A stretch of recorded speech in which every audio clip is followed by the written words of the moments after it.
Obviously, a 200-pound Victorian writing desk wasn't made to be moved all by yourself, but it also hadn't come with those incomprehensible IKEA instructions showing a blocky illustrated guy getting help from a buddy, so there wasn't anything saying not to try it.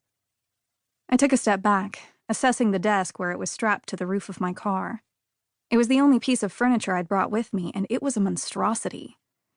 My old landlord in North Carolina had helped me load it onto my car in the first place, and it had been the reason I'd made the drive to Florida in one straight shot, stopping only briefly at rest areas and a Taco Bell in Stark. If I undid the straps, it was possible the desk would slide right off the car. I had an image of trying to catch it and ending up flattened into a pancake like a cartoon character under a piano. But I could brace it against my body, maybe, ease it to the ground. Then I could penguin walk it up the driveway to the house. I turned to survey my dad's old house, which had been sitting empty for the last 6 months, since he'd died back in January. I guessed it was my and my little brother's house now, technically. But this house hadn't felt like mine since the day my mother and I had moved out when I was 13. Maybe not since before then. My brother Connor could still be awake, even though my phone screen showed that it was already 2 in the morning. He'd always been a big gamer, and would stay up all hours trying a level one more time or trying to beat the last boss.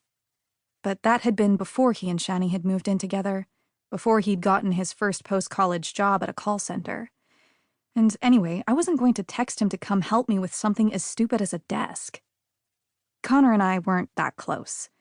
We'd barely grown up together, for one thing. When our parents divorced, he'd chosen to stay with our dad, while I'd gone with our mom. He was also 7 years younger, 23 to my 30, although that fact alone couldn't fully explain his optimistic exuberance in contrast to my jaded cynicism.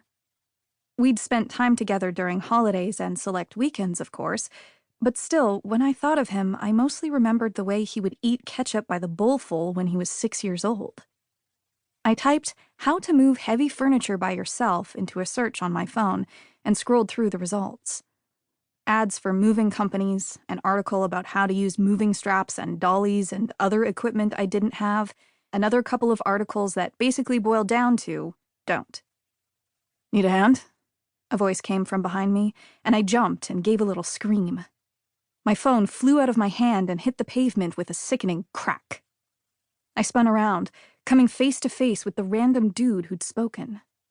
He was standing on the sidewalk, a decent distance away from me, but still. He'd come out of nowhere. He had dark, shaggy hair and was wearing jeans and a t-shirt that had a huge rip in the collar.